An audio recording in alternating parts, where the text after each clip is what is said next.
Isa akong byuda na mayroong 5 anak at syempre pangarap ng bawat magulang na makapagbigay ng magandang buhay para sa kanilang mga minamahal na anak.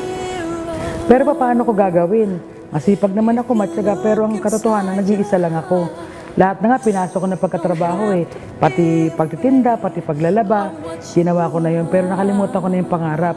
Ang ano ko na, inisip ko na lang noon, kumain sila ng 3 beses ang araw.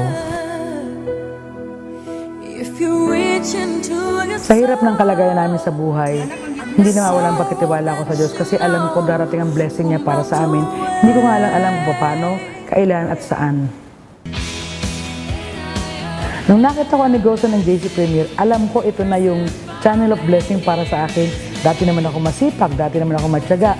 Dinagdagan ko lang ng JC Premier at yun ang nangyari. Nagbago ang takbo ng buhay namin.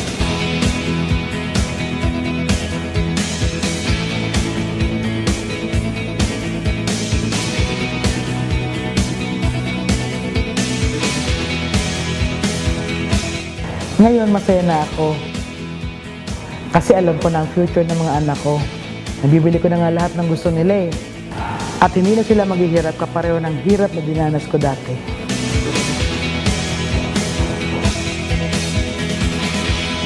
Ako, si Blessy Pascual, isang single parent na kaya magtaguyod ng buong pamilya.